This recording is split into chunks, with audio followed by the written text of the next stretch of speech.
together and feel alright. Yeah, Jamaica, sing one song. See Jamaica smiling. Oh, now. Let's get together and feel alright. You got something to do. Call your travel agent or 1-800-JAMAICA.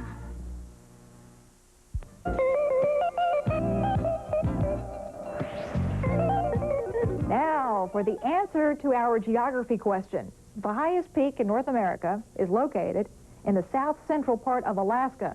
Mount McKinley is more than 20,000 feet high. Elsewhere in Alaska, the 19th Iditarod Trail sled dog race is nearing an end. The race covers 1,100 brutal miles between Nome and Anchorage. And it is, as you might expect, not for sissies. A few weeks back, CNN spent some time with Mary Shields, one of the first women to enter the Iditarod, and the first woman to complete the race.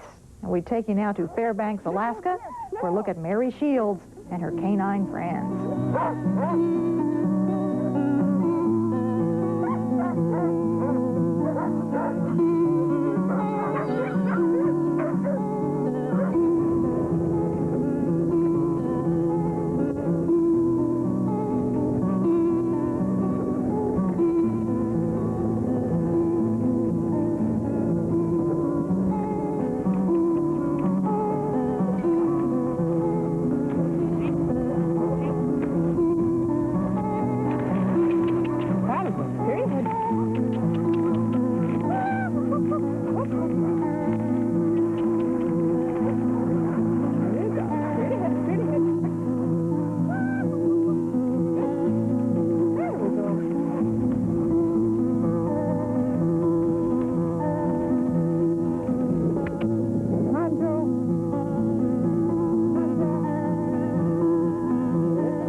Now, Alaska isn't always cold and snowy. And just as soon as it warms up a bit, our northernmost state has some big events to celebrate. 250 years ago, Vitus Bering discovered Alaska. And just 50 years after that, the town of Kenai was founded. Look for the party to begin in April. And that's it for this edition of CNN's Travel Guide. More news up next. Thanks for joining us. I'm Bella Shaw. Coming up next week on Travel Guide, cruising throughout the Caribbean. How are the islands faring in the post-war period? CNN Travel Guide, a lovely way to dream. Even if you can't go, it's nice to know it is out there. CNN Weekend continues now with a look at some of our top stories. Pressure is mounting on Soviet President Mikhail Gorbachev.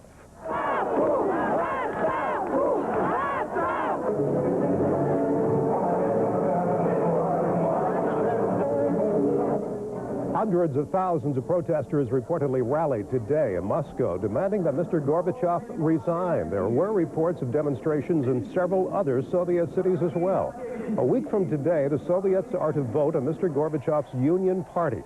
Under the treaty, the central government would relinquish some power to the republics, but would retain control of defense, foreign policy, and the economy. Even the Postal Service's big boss does not like the new 29-cent stamp. Postmaster General Anthony Frank calls it just plain dumb. Frank says he wanted the first-class rate set at 30 cents. But Frank says the Postal Rate Commission apparently was never met an even number it liked. He notes copper miners in Chile might like the stamp because the increased use of pennies has changed when people buy the stamps. CNN Weekend continues in just a few minutes, plus Sports Week in review, and the welcome home for U.S. troops making up for lost time. We'll be back in a moment.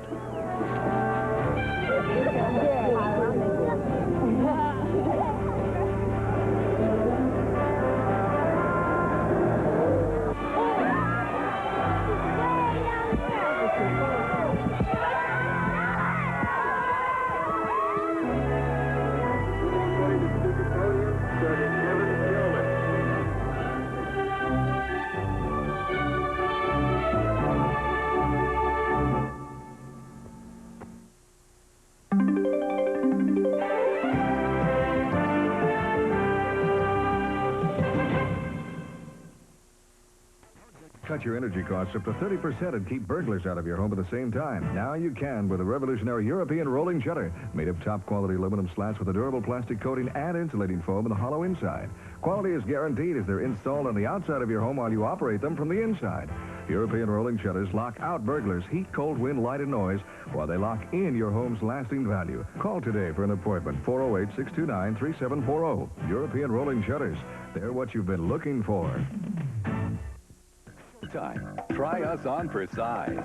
Showtime presents our free preview weekend, March 1st through March 3rd. Tune in for She-Devil. Someone get this deranged woman out of here. Psycho 4, The Beginning. A Showtime original movie. Sex, lies, and videotapes. Are you having an affair? And much more. The Showtime Free Preview Weekend, March 1st, 2nd, and 3rd. Showtime. We entertain you like no one can.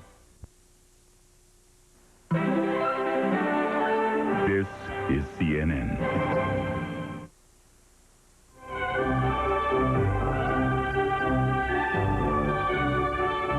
Sports Weekend Review is coming up in just a few moments on CNN Weekend. As we have been reporting the last few days, returning U.S. Persian Gulf veterans are getting warm homecomings. At times, it appears as though if the U.S. is trying to make up for a missed opportunity about 20 years ago. CNN's Larry Woods explains. It's becoming clearer now why the Vietnam veterans resented the shoddy, indifferent treatment they received more than 2 decades ago upon returning from that controversial war. Nobody seemed to care. There was no grand homecoming for them, only frustration and bitterness. But maybe we're trying to heal those wounds with the emotional outpouring lavished on the nation's newest conquering heroes. Clearly there is therapeutic value at work here, and memories to last a lifetime. Who can forget the faces of wives and loved ones standing in a cold North Carolina drizzle? Or the look in a little boy's eyes who reclaimed his daddy from the war? We had a bird's eye view of something called love, and we loved it. Pride had a way of smothering you if you weren't careful, because it was everywhere you turned. Where do strong men find their strength? See for yourself.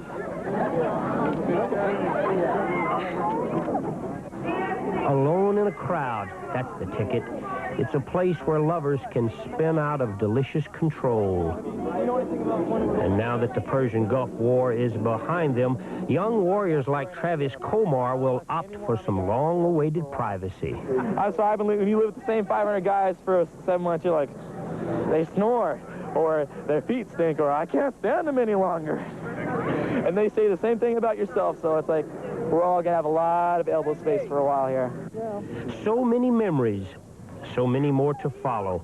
But the tone has been set, and it's hard to imagine how it could get any better than this. Guys? Hi, Mom! We're getting married in about 24 hours or less. Yes, this hang-up we had with Vietnam is coming into focus. Larry Woods, CNN, Fort Bragg, North Carolina. The Dvorak theme, Going Home. CNN Weekend continues with Sports Weekend Review. Tom Steiner has the latest on college basketball conference tournaments and the big picture on how the 64-team NCAA tournament is shaping up.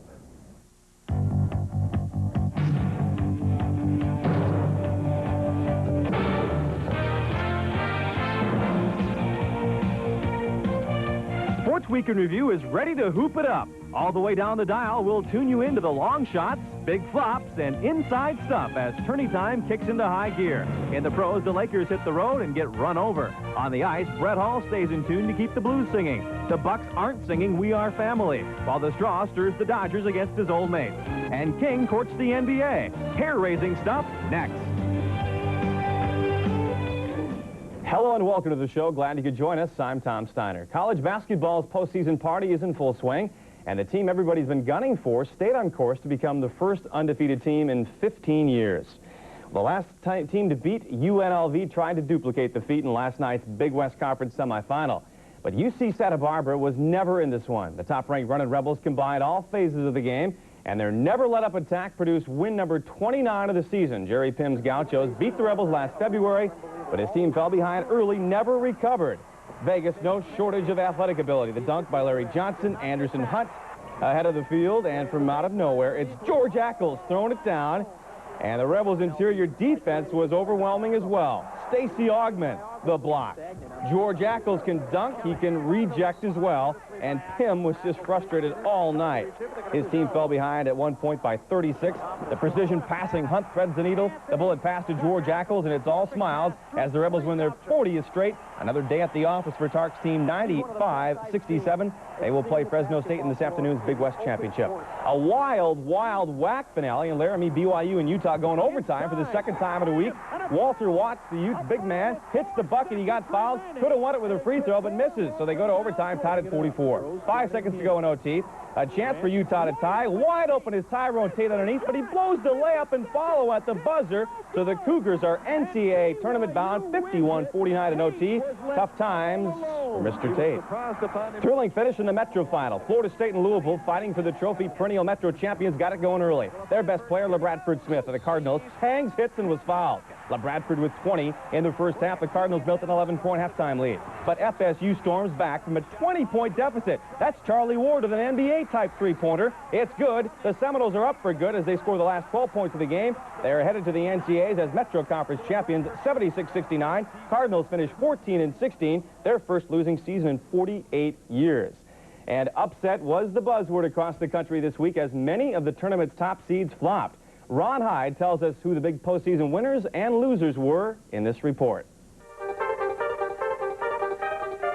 Conference tourneys cranked up from coast to coast this week, and it gave us a chance to uncover some of the classic nicknames in college hoop, like the star of East Tennessee State, known simply as Keith, Mr. Jennings. He's a 240-pound forward for Colorado. His given name is Rodell, but he's better known as House Guest. And now let us introduce you to Ron Popeye Jones. When his mother brought him home from the hospital as a newborn, his brothers were watching Popeye on TV. Imagine if they had been watching Gilligan's Island. From players' nicknames to team nicknames, they're the Phoenix of Wisconsin Green Bay. They're going to the dance. Ditto for St. Peter's Peacocks. Beware arachnophobics. The Richmond Spiders are in. And for a school based in sunny Malibu, California, what else but the Waves, dude? To the Big East tourney on Friday, top-seeded Syracuse down by 2 to Villanova. The three-pointer's no good. Rowley is pumped as the Wildcats knock off the Orangemen. Second round with Louis in the house. Nova facing Seton Hall. Oliver Taylor had beaten Pitt with a last-second shot on Friday. He did it again yesterday as the Hall squeaks out another thriller and advances to Sunday's championship game. Everyone's been questioning Georgetown and their NCAA chances. Well, the Hoyers are making a bold statement. On Saturday, they dunked Providence and earn an automatic bid with a win today. To the Big 8, Oklahoma State looking to gun down Missouri, and Doug Smith was dominant, scoring 29 points, including the 2 free throws to win it for the Tigers in double OT. What's going on in the SEC? Last place Tennessee knocked off top seed Mississippi State on Friday behind Allen Houston's 23 points. Certainly pleasing Coach Wade Houston, Allen's father.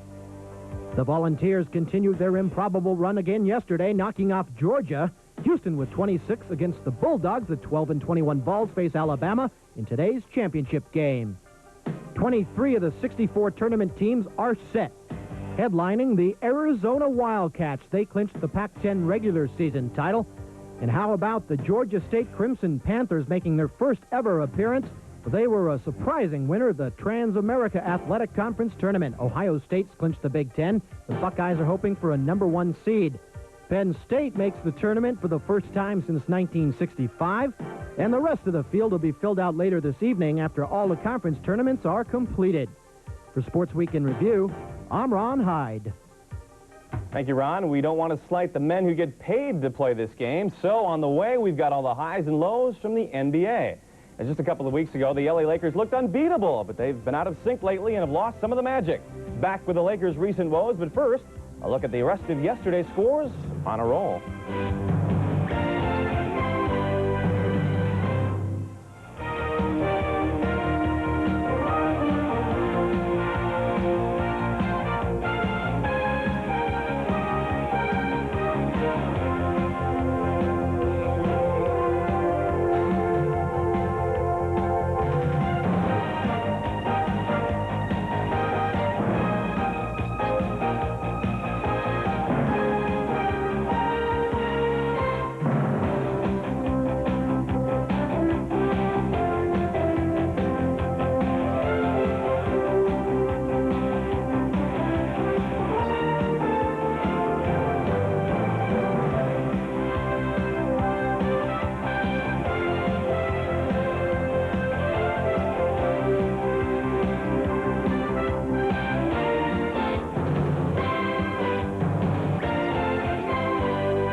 What can a Pitney Bowes mailing system do for your business?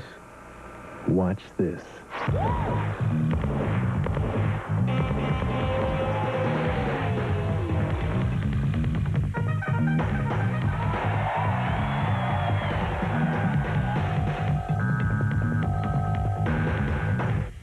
Seen enough?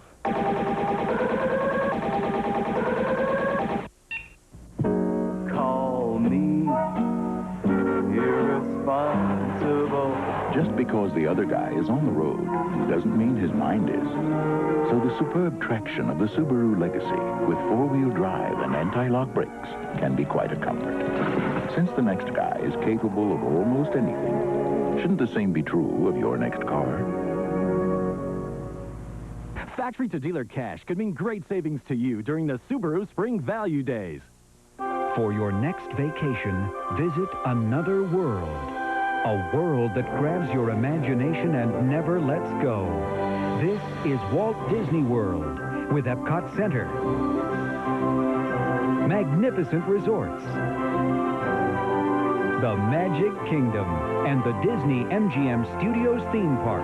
The Walt Disney World Resort in Florida. For information or reservations, call 1-407-WDisney. While you're wrestling to cram all of your favorite sports into one weekend, we stay on top of all the scores and highlights from the world of sports. We'll tell you who wins and who loses on Sports Tonight, 11:30 Eastern, tonight on CNN. Welcome back to the show as we give the NBAers some airtime.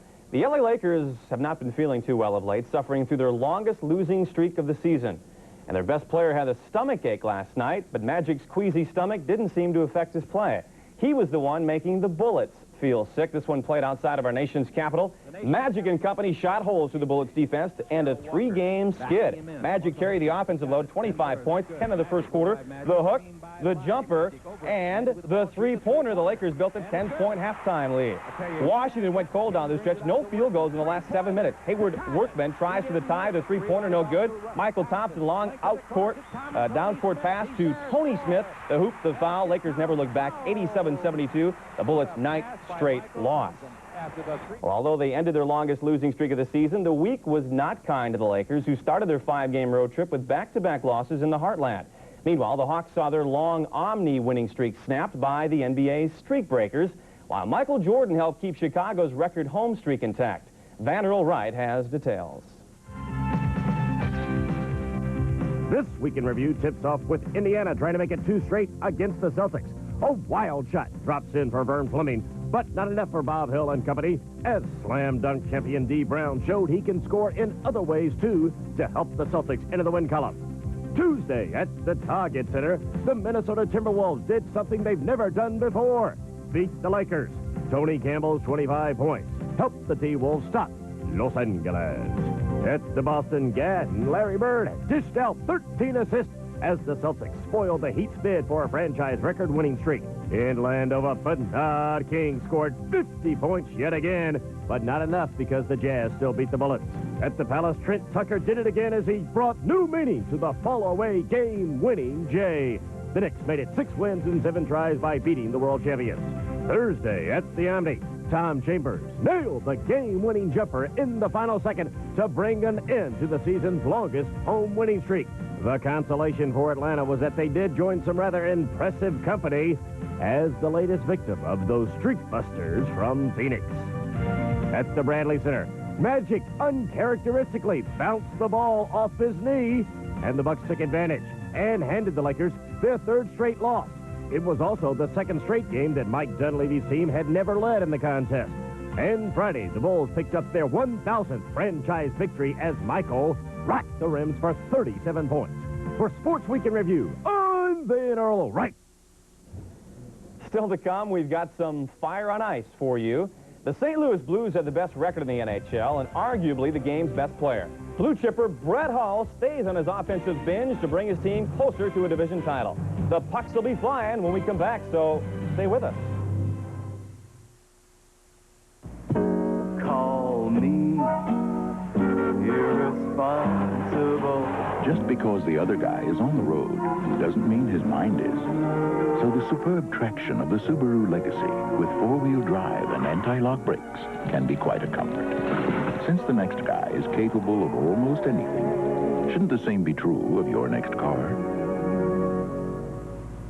Factory-to-dealer cash could mean great savings to you during the Subaru Spring Value Days. The two best teams in the NBA, Boston and Portland. Watch it. A special Sunday night edition of the NBA on TNT. Ouch! Boston at Portland, tonight at 10 on TNT. Bigger than life. When you watch This Week in the NBA, you see more than just basketball. You get the Mailman, Magic, Sir Charles, and Mr. Robinson's Neighborhood. It's more than just another basketball show. This Week in the NBA, tonight at 6 Eastern on CNN.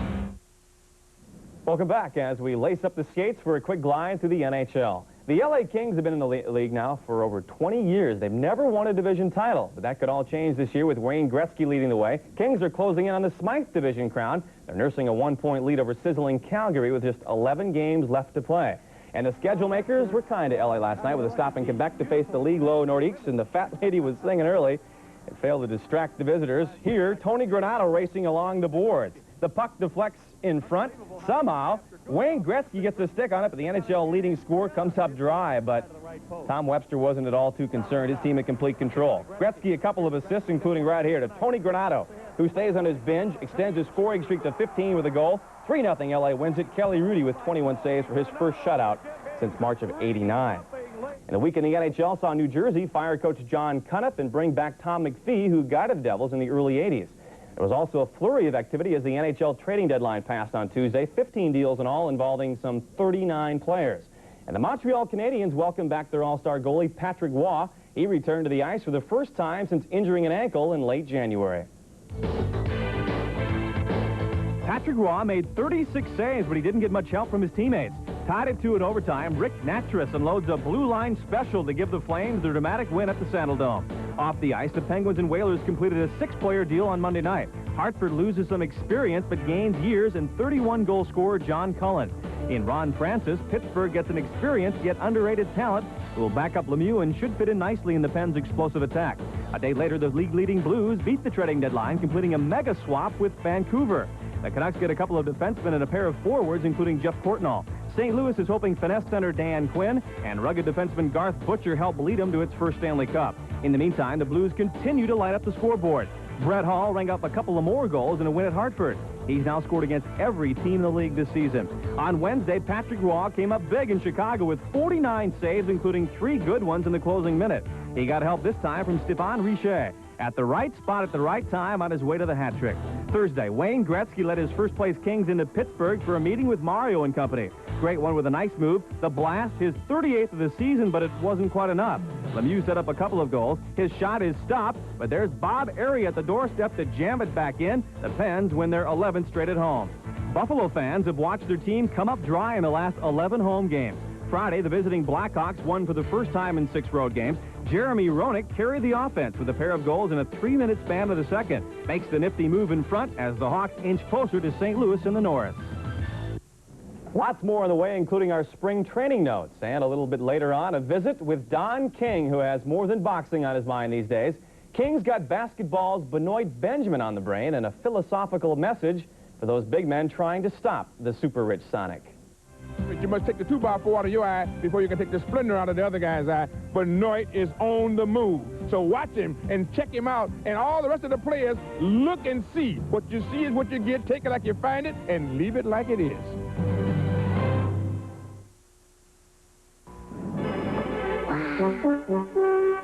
Sarah, keep an eye on your brother. Face it, you never really know how demanding business is going to be. So more and more companies are choosing Konica, the copiers they know they can rely on. Let's go, kids. No matter what size your company, no matter what size the job, Konica copiers are ready. Konica, capturing the imagination. We're about to prove a simple point. On the left, a steak wrapped in saran wrap. On the right, both Reynolds and Glad wraps. Now, knowing a tiger won't eat what a tiger can't smell, which one do you think holds in odor and freshness better? Saran wrap. Do your friends like to party, especially on their birthdays? Well, if you can't attend one, send one. Just call or visit your FPD florist, the only one who can send a birthday party bouquet almost anywhere. Send a party today. Welcome back for a look at the spring training happenings. The Oakland A's prodigal son returned this week. One of the Dodgers' high-priced free agents let his old team have it, and the Battling Bucks staged their own version of Family Feud. Dan Hicks has more. Things came to a boil in the Pirates camp on Monday. Barry Bonds had been in a sour mood ever since losing his arbitration case, but when he lashed out at a group of photographers and then at Pirates coach Bill Verdon, manager Jim Leland had seen enough. But I do know one thing. I am the damn manager, and I'm going to run this damn team. And people that aren't happy with that can go play somewhere else. Another unhappy camper, Oakland's Ricky Henderson, showed up a day late to the A's camp in Phoenix. His teammates had collected a jar full of money called the Ricky Henderson Appreciation Fund, but Ricky still wants more. Which way you want me to play? Pissed off, or you want me to play with a great attitude and go out there and perform for you? When a player's pissed off, you're not going to be able to perform. On Wednesday, 44-year-old Jim Palmer took the hill in an inter-squad game and showed the reflexes of a man half his age. While Palmer said he felt great, another old-timer has his doubts. I find it interesting. I don't know how somebody can lay out 7 years and have to retire because of diminishing ability and lay out 7 years and come back. I know what it takes for me to continue at my age and having to work out year-round and try to pitch, and I would be surprised if he'll be able to do it, or will be surprised. Meanwhile, Tommy Lasorda is still holding court in Dodgertown. Look at Lenny Harris. Look at it. His brother's a mechanic. Tell him about your brother's a mechanic, Lenny. How much does he make a month? $15,000 a month. He's a mechanic? Yeah. What's he fix? Baseball games, football games, soccer games. And on Friday, former Met Darryl Strawberry faced his ex-teammates for the very first time. The Strawman doubled and homered and then talked about the reunion with the Mets afterward. They have always been my friends. They always will be my friends. And my heart just pour out to the ball club and the city of New York and the fans. For the Sports Weekend Review, I'm Dan Hicks. One of the joys of being a kid is, of course, collecting baseball cards, but some of the innocence has been lost. These days, collecting cards is big business, maybe too big. A Chicago teenager is in deep trouble for getting the bargain of his life.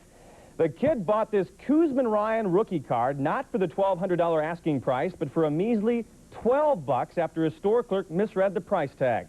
The store owner wanted the card returned and the sale reversed, but the boy threw a snag in the plot, trading the baseball card. So now the two sides are trying to settle their differences in court. If I would have done something like that, my dad would have made sure I brought the card back. And when I brought the card back, he would have made sure I gave the $12 back to the storekeeper.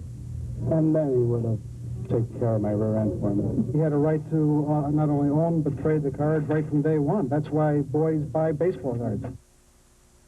Back with Don King courting some fast cash from the NBA. We'll explain after this quick timeout. Hello? Hello, Jamie. How are you? How you doing, buddy? How'd you like the new music? Great. Really great. Well, where are the words? How about checking your fax machine? You're gonna love it. It's a new favorite key. Hey.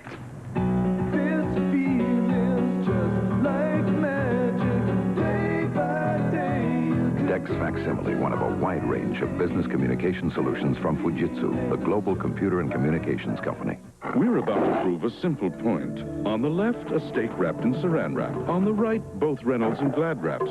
Now, knowing a tiger won't eat what a tiger can't smell, which one do you think holds in odor and freshness better? Saran wrap.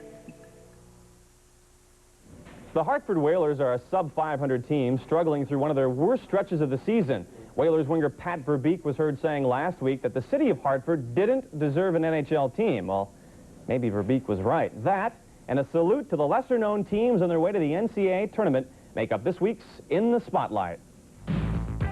Whaler fans were not happy on Tuesday night. Their team was getting waxed by St. Louis, and they didn't agree with the referee's third-period call on John Cullen. The newly acquired center got hammered by new blue Garth Butcher, roughing on Butcher, but Cullen was also whistled for the high six. So both guys headed to the box. In the meantime, referee Don Koharski was getting pelted by a shower of debris while the irate fans pounded on the glass and shouted verbal obscenities. Koharski kept a close eye on the stands, points out the guy who threw a drink on the ice. Thumbs down to the Monkey See, Monkey Do Hartford fans who got way out of hand. Hail to the small schools who don't get much national recognition. Tourney Time gives them a chance to shine, as we saw this week from coast to coast. You don't have to be at UNLV to make big-time plays. You could feel the thunder from northeast Louisiana to St. Francis, Pennsylvania. And as the fans demonstrated, you don't have to play in the Big This or Big That conference to let it all hang out. Thumbs up to those unheralded teams who shine brightly in the spotlight in their effort to reach the big dance. Boxing promoter Don King was making headlines this week. He seemed to be everywhere. King was in L.A. on Wednesday to promote the upcoming Mike Tyson Razor Ruddock heavyweight bout, and he got caught in the crossfire after the former champion blew a kiss Razor's way. So while King played peacemaker between the two entourages, he was also busy working his way into pro basketball. King is handling Seattle's Benoit Benjamin in his new megabucks contract. No one ever doubted King's gift of gab, but his mathematics just don't seem to add up. I think it would be somewhere in excess of $20 million, and it'll be a 5-year contract that would make Benoit $3.5 million a year, and play basketball like he never played before, to do the slam dunk, the double reverse bump, you know what I mean, the triple reverse. You must be the one to demonstrate. You must take the 2x4 out of your eye before you can take the splinter out of the other guy's eye. Benoit is on the move. So watch him and check him out, and all the rest of the players look and see. What you see is what you get. Take it like you find it, and leave it like it is. One of America's great orators. Well, thanks for joining us on Sports Week in Review. I'm Tom Steiner. The news continues now with Molly McCoy. What did he say? Thanks, Tom. CNN Weekend continues now. We're going to focus on some political, social, and economic problems in the Soviet Union. Can a tougher stand in the Kremlin keeps this diverse, huge superpower together? This is today on CNN's Newsmaker Sunday, 5 Eastern Time, 2:30 Pacific. Now here's a look at some of the stories we have coming up on Newsday Sunday. 21 freed U.S. prisoners of war prepare to return home to a joyous reunion with family and friends after a long journey from the Middle East. What you're seeing live is what you were seeing live was Andrews Air Force Base. U.S. Secretary of State James Baker hopscotches across Middle East capitals working on a comprehensive peace plan. There are reports Baker has been told about half the 60,000 Iraqi POWs do not want to go back to Iraq. We will also have more on the devastation in Kuwait caused by 7 months of Iraqi occupation and the war to drive Iraq out.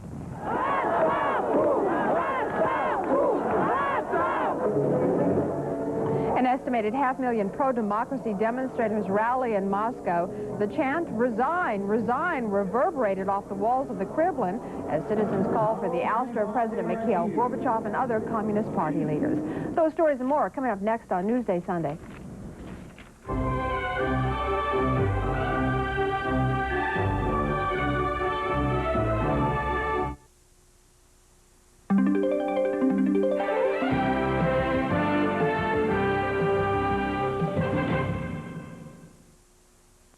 Largest selection of hand tools, power tools, air tools, and air compressors in the Bay Area. Come visit us at Dennis's Discount Depot. Makita, it's all the power you need, and Dennis's is the largest retailer of Makita power tools and accessories on the San Francisco Peninsula. And right now, selected Makita power tools are $5 over factory invoice.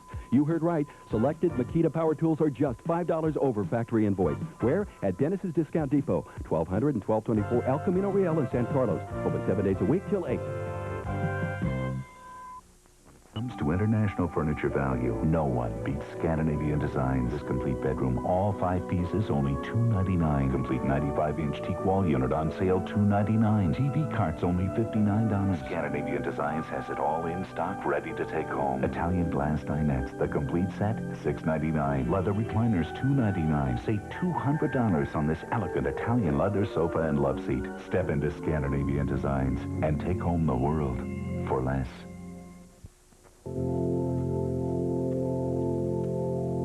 Once in a generation, you get to see a Giants team make history.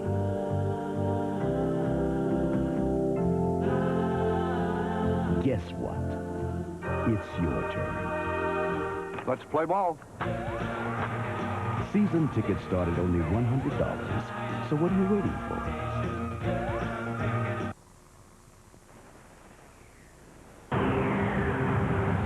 Can you stand up to the elemental force of Vortex? New at Great America.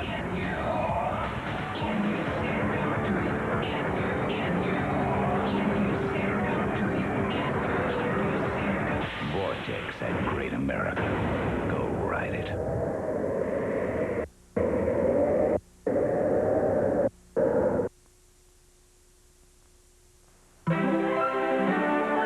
This is CNN.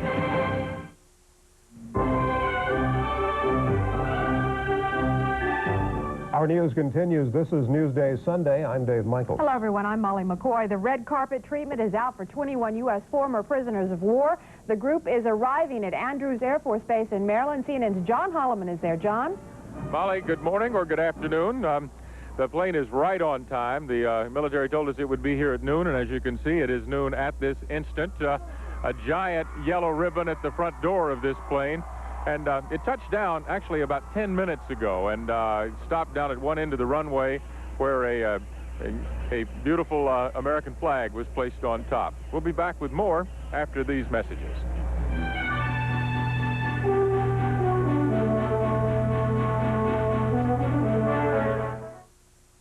Which way to the funniest comedy of the year? Hang in there, buddy. The Hard Way. Rolling Stone calls it fun and smart. Us Magazine says Michael J. Fox and James Woods are the brightest odd couple in a long time. It's thunderously entertaining, raves PBS TV. Loosen up a little bit. And Pat Collins calls it the funniest cop comedy since Beverly Hills Cop. Tasty. Which way to the funniest comedy of the year? That's easy. The Hard Way. Rated R. Now playing at theaters everywhere.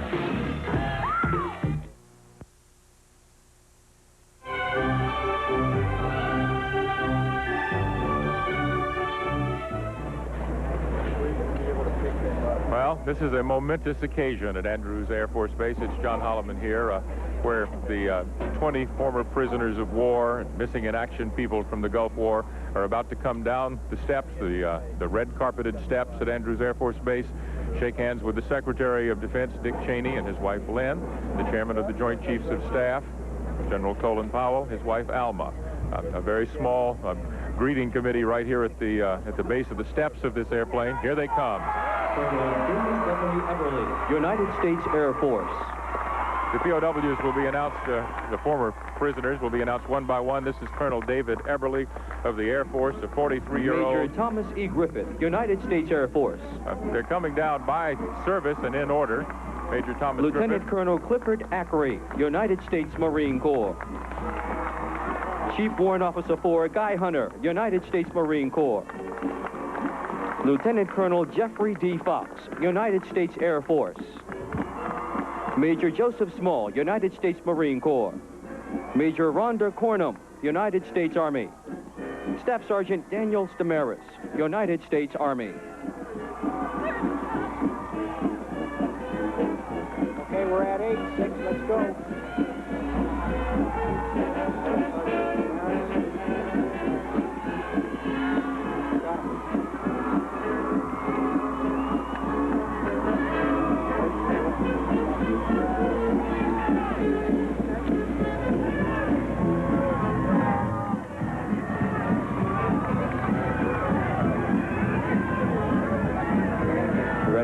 Specialist 4, Troy Dunlap, United States Army. Major Jeffrey S. Tice, United States Air Force. Captain William F. Andrews, United States Air Force. Captain Harry M. Roberts, United States Air Force. Captain Richard D. Storr, United States Air Force. Lieutenant Jeffrey Zahn, United States Navy. Lieutenant Lawrence R. Slade, United States Navy. Lieutenant Robert Wetzel, United States Navy.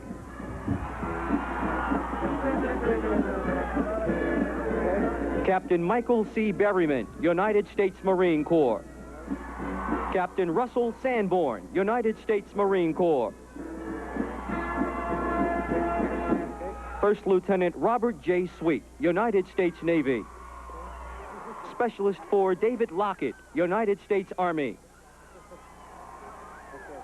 Specialist 4, Melissa Neely, United States Army.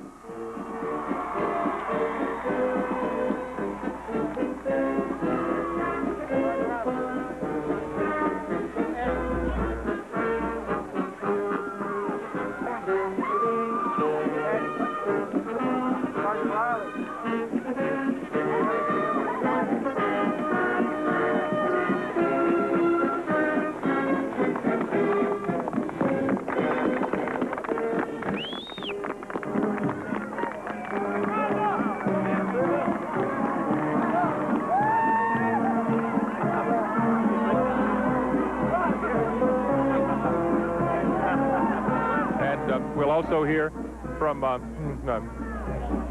Colonel David Eberly, the first prisoner of war who you saw coming down the steps just a couple of minutes ago. He'll respond, we are told officially, for the group of former prisoners of war aboard this airplane. These people, we have been told, many of them were beaten. Some of them obviously suffered wounds connected with their either having to eject from their airplanes or other reasons, and they were kept in solitary confinement, all of them, and they've been through a lot over the past 7 months. Ladies and gentlemen, the national anthem of the United States of America.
Ladies and gentlemen, Secretary of Defense, the Honorable Dick Cheney. Want to sit down? Welcome to sit down.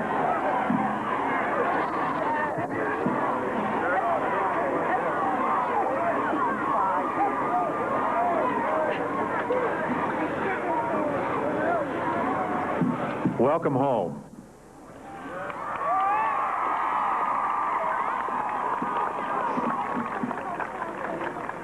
Every American, every man and woman who cares for freedom owes you a very special measure of gratitude. Americans in every part of this land have been so proud of your heroism, your professionalism, and your skill. Your courage was brought home to us in every victory you won, in the bravery and determination you showed while enduring captivity. When you faced fear in battle, you faced it with friends at your side. But you have also faced fear in solitary cells, alone, unarmed, and vulnerable. Our enemy thought he could use you to weaken America's resolve and undermine our nation's will to see this war to its end. His judgment could not have been more wrong. The President and the American people would not rest until you and the entire Kuwaiti nation were free. During every hour of this conflict, during every painful moment of battle, you were in our thoughts and prayers. Nothing we say today can erase the loneliness and the dread that were your constant companion while prisoners of war. Only you and those who have shared this special ordeal can understand how it feels to return to freedom. America stands united today, as at few other times in our history. Our victory against tyranny and aggression is part of the reason, but I think it's more than that. You have shown that each of us shares in something larger than ourselves, the love of liberty and the right to be free. It is easy to take liberty for granted when you have never had it taken from you. And it is easy to forget what it takes to defend liberty until it comes time to protect it. You and those who have fallen have reminded us that being an American means the willingness to fight and sacrifice for freedom. All of us share an overwhelming sense of pride in your personal courage and military accomplishments. Your country is opening its arms to greet you. In this rare moment in the life of our nation, let me speak for all Americans and thank you and all your fellow soldiers, sailors, airmen, and Marines for a job well done.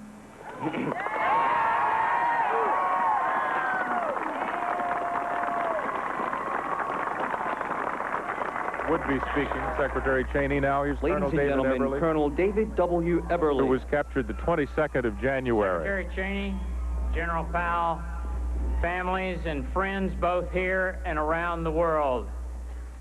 Someday, and I say someday, not Sunday, someday finally came, and we're glad to be home.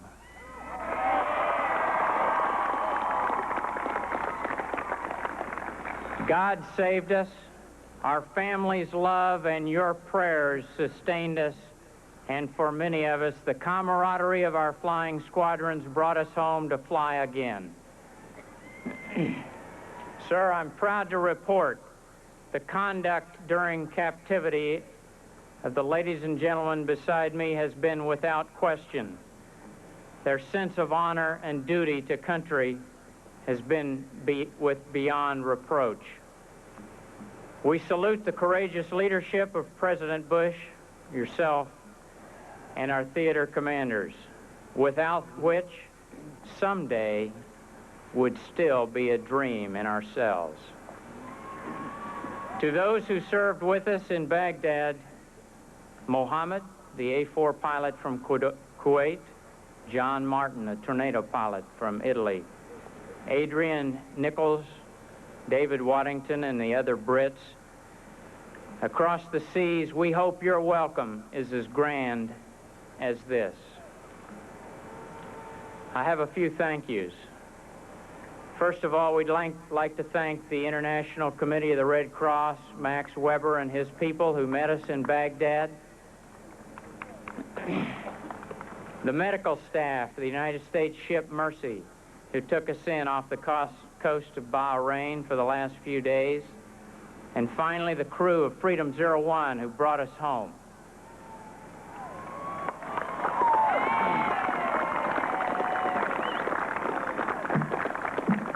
And I've saved the best for last.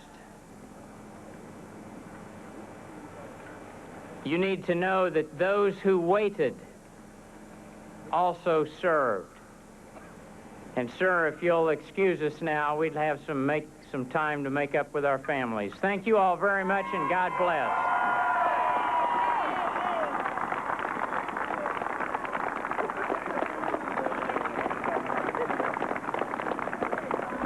Ladies and gentlemen, this concludes today's ceremony. Thank you for your attendance, and enjoy the day.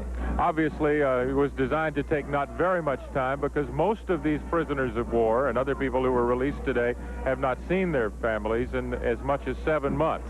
There are a lot of reunions that are taking place out on the tarmac here at Andrews Air Force Base right now. And what's going to happen next is that some buses will come up, take the service people and their families off to a private area where they'll just get a chance to be alone for an hour or two without any of us intruding on their privacy. From there, they will go to military hospitals, and there are many of those around here. You'll see some tears now, probably, and certainly a lot of expressions of joy as we watch and listen to the sounds of reunion here at Andrews Air Force Base.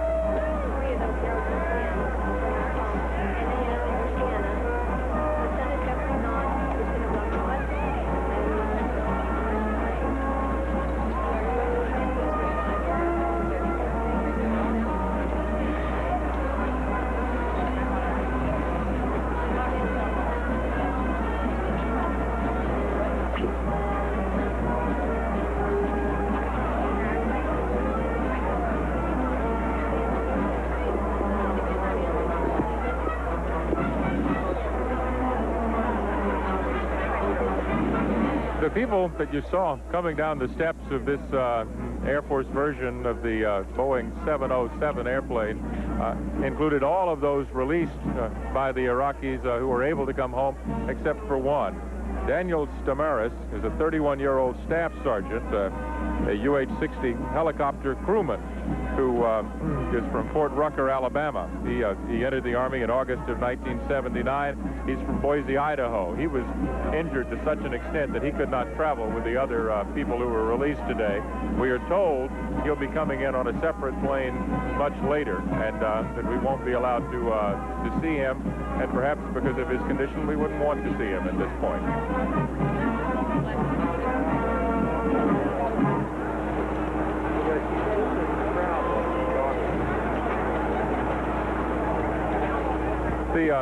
The order of battle for these returned American service people is that they'll go to a hospital. They'll get one more checkup later today, and they will be given the military equivalent of a permission slip to take a little time off for rest and recuperation.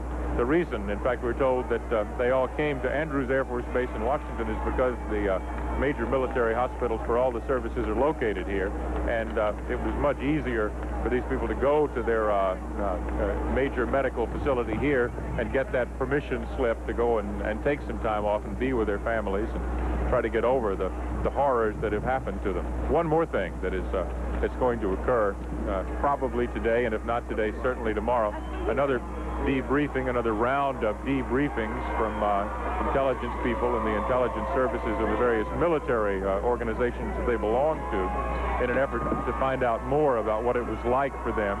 And certainly they'll also get psychological counseling in order to get back into their normal walks of life in the military.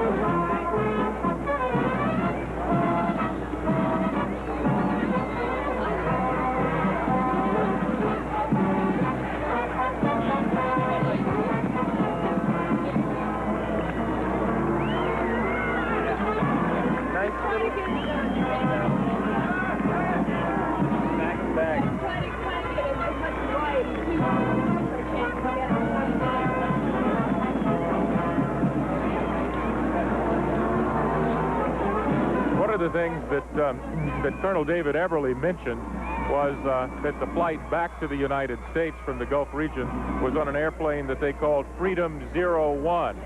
This same airplane has been seen here at Andrews Air Force Base before. It was used to bring back the hostages from the United States Embassy in Tehran so many years ago, back in 1981. The same United States Air Force plane was used for that mission. If that airplane could talk, it would have stories to tell, I'll bet you. And as you look out over the crowd here at Andrews Air Force Base today, you see the first of what will certainly be many, many stories being told by these people now that they're out of the Gulf region and able to be reunited with their families. Some of whom, by the way, drove here distances of 600 to 800 miles in the early morning hours today to be here, to be reunited with their loved ones. They're going to get more of the real story about what happened to them while they were gone.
Andrews Air Force Base. The sun has just broken through the clouds here for, I guess, just about the first time this morning as the returnees, the prisoners of war, and those that the military had listed as missing in action who turned out to be prisoners of war, become reunited with their families. They're getting on these military buses at Andrews Air Force Base, and they'll be driven, we are told, to a hangar building, someplace in the fairly close vicinity to where we are.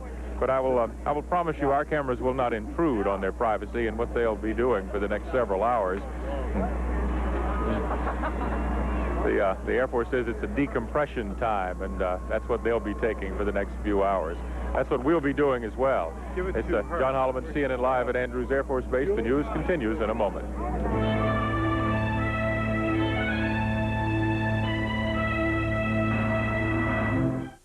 Oh, beautiful, for heroes proved in liberating strife, who more than self their country loved, and mercy more than life.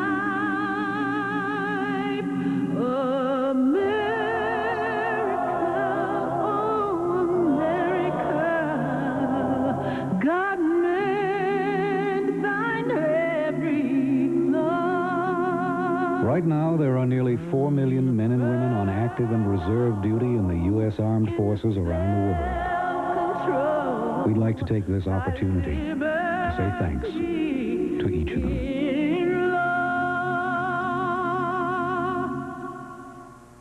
Which way to the funniest comedy of the year? Hang in there, buddy. The Hard Way. Rolling Stone calls it fun and smart. Us Magazine says Michael J. Fox and James Woods are the brightest odd couple in a long time. It's thunderously entertaining, raves PBS TV. Loosen up a little bit. And Pat Collins calls it the funniest cop comedy since Beverly Hills Cop. Tasty! Which way to the funniest comedy of the year? That's easy. The Hard Way. Rated R. Now playing at theaters everywhere.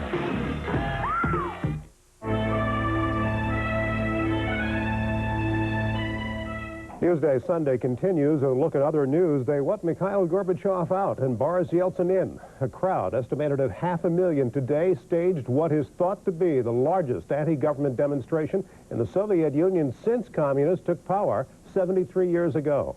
CNN's Eileen O'Connor has the story from the Soviet capital.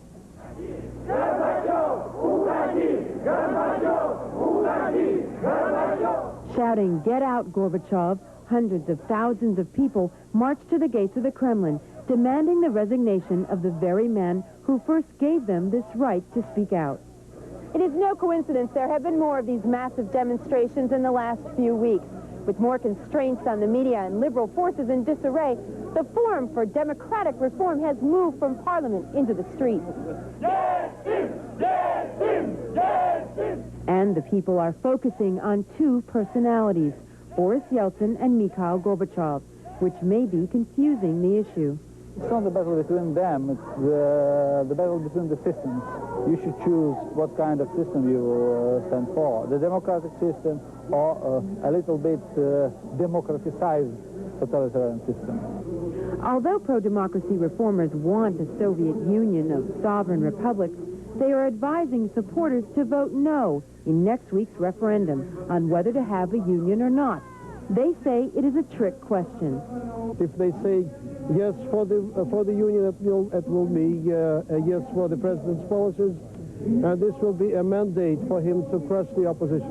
Nobody knows what interpretation can be made by Gorbachev from positive results of referenda. It's a real danger that they can use results of referenda as excuse for mass violence against rebellious republic. Gorbachev is personally campaigning for the referendum, and since Yeltsin has now come out against Gorbachev's idea of a union, it is back to a battle between the two men. You see the thousands and thousands of people who want a change and do not see the change coming from Mr. Gorbachev. So they want Mr. Yeltsin as their president, and I'm sure they will have their say in the forthcoming referendum. Eileen O'Connor, CNN, Moscow. CNN has learned that about half the Iraqi prisoners of war held by the Allies do not want to go home. A senior Bush administration official says about 30,000 Iraqi POWs captured during the Gulf War have told the International Red Cross that they do not want to return to Iraq. International law says the Red Cross may not repatriate such prisoners. The official says the U.S. and Saudi Arabia have promised to abide strictly by international law regarding POWs. Stay with us. More Newsday Sunday to come. Newsday is brought to you by the Prudential Real Estate Affiliates. The Prudential. You know us. We know real estate. Excuse me. You saved my life the other night. The dinner party. The coffee. Very successful. How can you ever thank me? I'll try and think of something. In the meantime, at least I can return your taster's choice. Look, I'm busy right now, but perhaps... Perhaps. Savor the sophisticated taste of Taster's Choice. It's just my neighbor. How's the coffee? Perfect. Where do you get it from? Oh, I have it delivered. Business takes me from one end of the country to the other. So when I travel, I take along my Lanier Pocket Protege. It lets me make excellent use of my time, no matter where I am. I can dictate letters, memos, and even reports, so that when I get to where I'm going, I have time for the things I enjoy most. And if traffic holds me up, I'll cross that bridge when I get to it. For more information, call 1-800-241-1706. The Murine Earwax Removal System has drops that safely loosen hardened wax when used as directed, plus an ear washer to gently flush wax away. Murine, the complete medically approved system to safely remove earwax. U.S. Secretary of State James Baker is on his way to Egypt. Baker is on a post-war diplomatic swing to the Middle East, trying to establish Gulf security and to forge an Arab-Israeli settlement. He met with members of the Gulf Cooperation Council today in Riyadh, Saudi Arabia.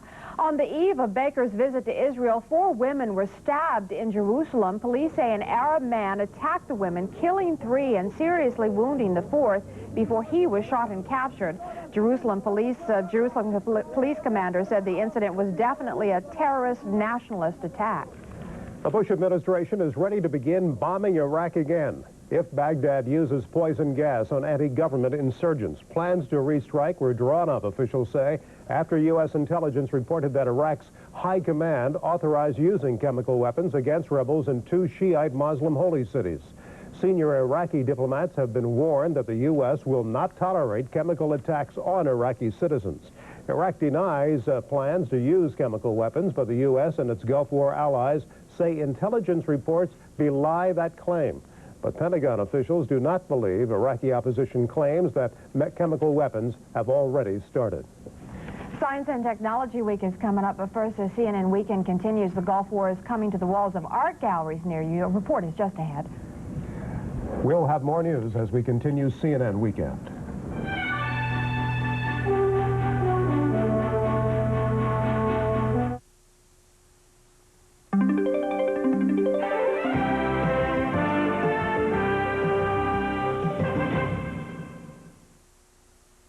Showtime. Try us on for size.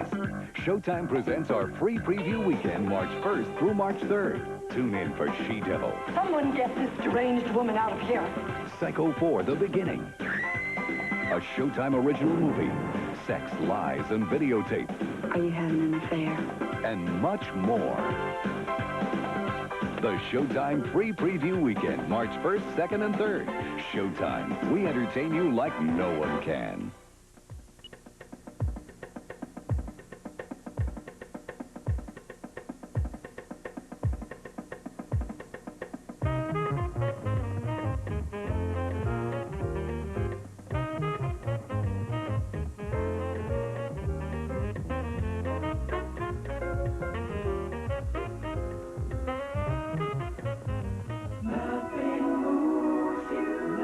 All this and the quality of the mercury. This is CNN.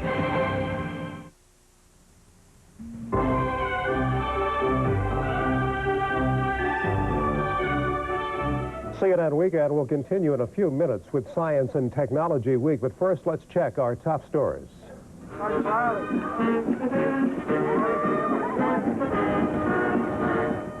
20 former U.S. prisoners of war have just arrived home a short while ago.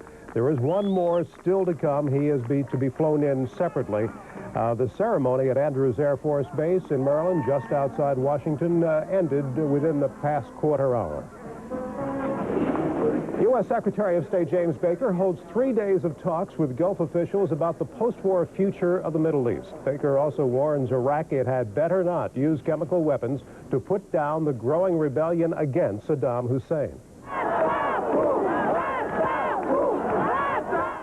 An estimated 500,000 pro-democracy demonstrators gave the Soviet Union's leadership a message today: resign.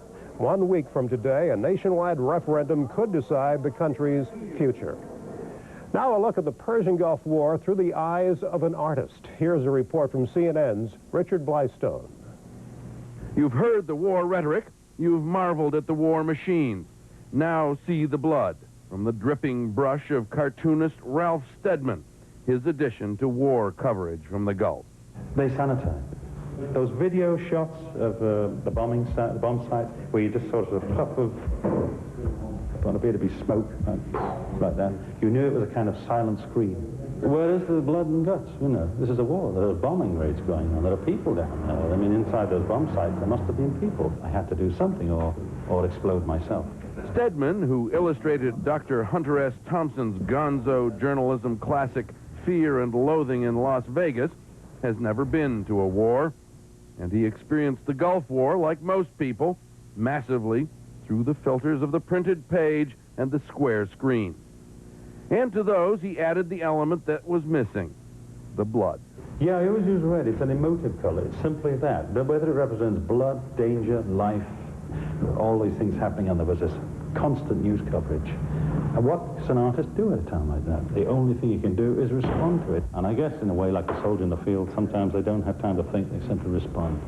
You know, it made me realize you can actually do it from an armchair. You can actually cover a war without going to. I think if I'd gone to the war, I might have either been blown up or been rendered catatonically incapable of putting down a single line. Somebody might say, well, how can you? You've never been in a war. But, you don't actually have to have cancer to realize you don't want it. Richard Blystone, CNN London. CNN Weekend continues with Science and Technology Week. That's up next to look at how the experts are getting ready to deal with oil spills and oil well fires in the Persian Gulf. Texas oil firefighters prepare their equipment for the biggest job in their career, to squelch the Kuwaiti oil fires. Spiders turn to television to find a mate, and scientists watch how they make their choices. The power behind the bat comes from the hitter, but there are high-tech ways to improve the average. We'll have these stories and more on Science and Technology Week.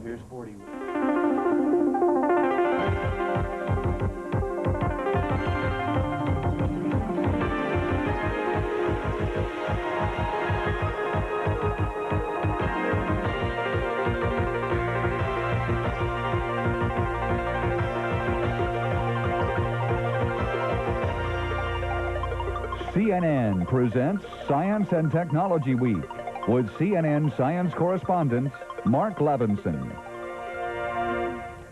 Hello and welcome. First, putting out the oil well fires in Kuwait will require equipment and expertise that can only be found in a handful of companies. The men will apply years of experience and know-how to the job. CNN's Mike Capps reports. At least 500, perhaps as many as 900 wells burn out of control. Iraqi soldiers torched them as part of Saddam Hussein's scorched earth policy. The fires drained millions of barrels of oil each day from some of the world's richest fields. There's never been this many fires in one place ever, and probably never will be again.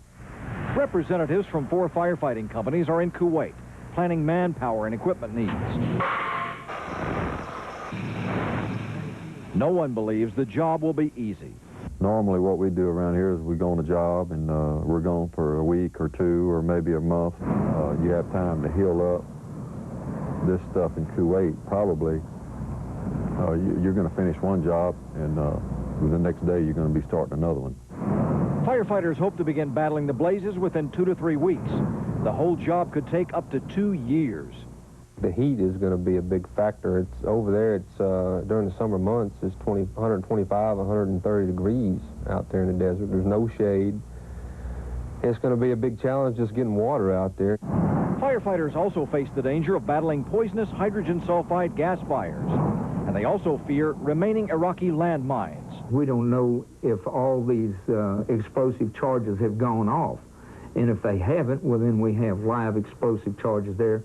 Then we'll have to get the military back in there to remove this.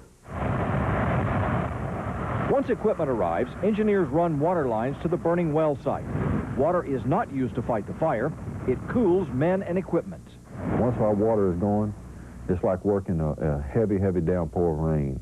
And as a matter of fact, sometimes you get really cool. You can get from me to use from a fire after we get our water spray going like we want to. In some cases, a turn of a valve shuts off oil flow and kills the fire. Sometimes, depending on damage to the well itself, firefighters must use dynamite to put out the blaze. At that time, everybody moves out of the way, and we set a charge off, and the charge knocks the oxygen out of there and puts the fire out. Dangerous work and costly. Industry experts estimate the cost at $1.5 billion to extinguish all the blazes. As dangerous as the work is, the companies involved never lost a man while fighting an oil or gas fire. Besides normal safety precautions, well-control experts will get an additional measure of help from a team of Houston doctors and nurses. They plan to travel to Kuwait to provide emergency medical assistance during the firefighting process. We'll be right back with an update on the week's events in science and technology. Science and Technology Week is brought to you by the people at AT&T. AT&T, the right choice. Did you know if you're not using the AT&T network, your company waits over 40% longer for long-distance calls to connect? I'm gonna wait till the midnight hour when there's no one else around. I'm gonna wait till the midnight hour. Without AT&T, in 1 year you may end up paying people thousands of dollars to wait. I'm gonna wait till the faster connections, another AT&T advantage. In today's world, it's hard enough to keep up, let alone keep informed. Now there's a way to do both. Every half hour, 24 hours a day, get the latest news, business, and sports. Continuously updated, clear, and concise. There when you need it. Headline News, anytime, all the time. In American education, only one news program earns overwhelming support from teachers, from parents, and school administrators. CNN Newsroom. To find out more, call 1-800-344-6219.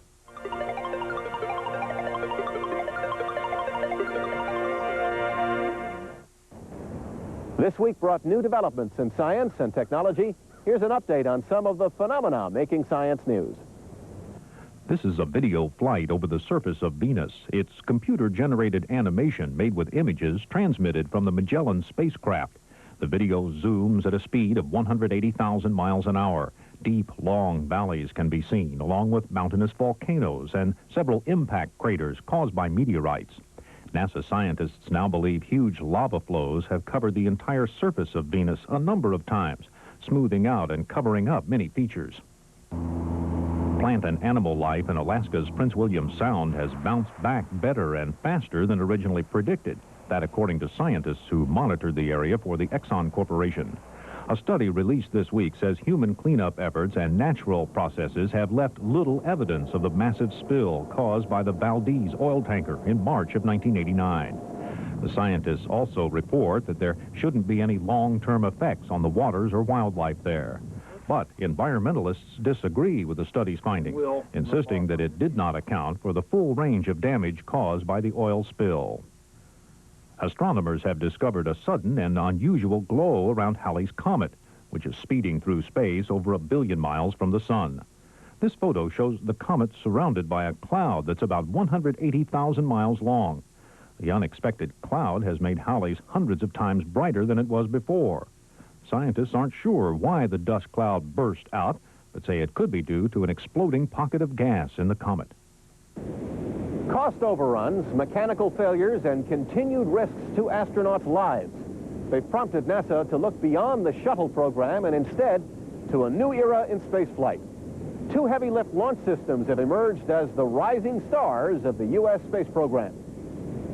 5, 4, we've gone for main engine start. We have main engine start. April 1991 will mark the 10th anniversary of the first space shuttle launch. Despite all the moments of triumph and achievement, the shuttle program has been plagued by delays, rising costs, and disaster. Now, in response to recommendations made by a presidential commission, NASA is stepping up development of 2 unmanned space vehicles, Shuttle C and the Advanced Launch System, or ALS. And NASA officials say whichever launch system is chosen to take the U.S. space program into the 21st century, it will have the muscle to get there. It will have the capability for a much heavier payload. What we're talking about with either of these is something in the order of 150,000 pounds to orbit, and that's roughly 3 times what the shuttle has. NASA has proposed 2 versions of the Shuttle C. The side-mount version would look a lot like the manned shuttle and would use many of its parts. The inline version would also use some of the current shuttle hardware, but would be designed to incorporate new technology as it becomes available. Certainly the side mount looks very much like a cousin to shuttle, and it could be, there's no question, be brought online more quickly. It would not be as evolvable as the inline version, I expect. The Advanced Launch System proposal is a completely new, or as NASA puts it, a clean sheet of paper design, although it looks a lot like the giant Saturn rockets that launched the Apollo missions to the moon. NASA sees ALS as a potential workhorse, a vehicle that will put heavy payloads into orbit cheaply and reliably. The objectives of the ALS really are twofold. A substantial reduction in the per-flight cost, perhaps as much as 1/10 of what it costs us today. But the other significant advantage is an increase in system robustness. It'll take us longer to develop it, and of course there's higher risks as you try to incorporate new technology. But clearly the ALS system has more application into a future growth pattern than the Shuttle C versions. NASA will continue to use the manned space shuttle while these new launch systems are designed and produced. The soonest an alternative launch vehicle would be ready to fly is around 1999. But even after that, the space shuttle won't be scrapped completely. After this vehicle comes online, we would phase the shuttle out for those missions which do not require man. We would still use the shuttle for those missions where man's presence is required. NASA officials say there's no urgency for building an unmanned alternative to the shuttle. Instead, they call their response to the White House recommendations a methodical approach to work as quickly as they can. We'll be back in a moment with spiders that like to watch television.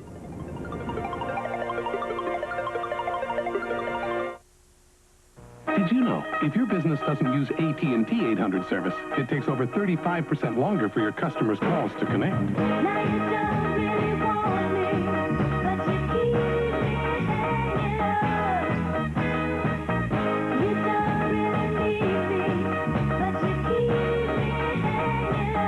The longer your customers wait, the more they may hang up, and that can cost you business. Faster 800 connections, another AT&T advantage.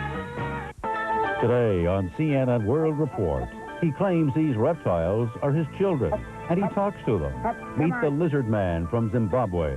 And in Liberia, scars of civil war with peacekeeping efforts and aid on the way. Can politics solve the differences within the nation? Plus the grand finale to the Chinese New Year, the spectacle and history of the Lantern Festival. On CNN World Report, 3 p.m. Eastern today.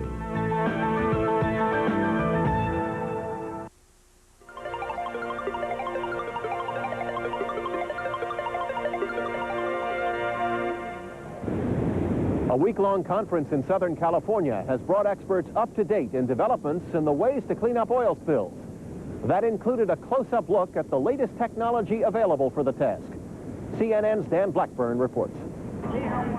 It was a seaborne show-and-tell seminar for the people who are experts in cleaning up oil spills. Hundreds of those experts from around the world watched as state-of-the-art technology was put through its paces in simulated cleanup operations. The massive 1989 Exxon Valdez oil spill in Alaska provided the foundation for much of the technology and techniques which were put on display. There are a lot of new lessons learned from the Exxon Valdez, especially with the heavy oil concentrations that were found up there, how oil weathers and the debris and the types of pumps that were required to be used up there. For example, ships now use side booms to extend skimming barriers over a wider area, thereby collecting more oil, which is pumped inside the vessels. The oil and water then are separated, and the water pumped back out to make room for more oil.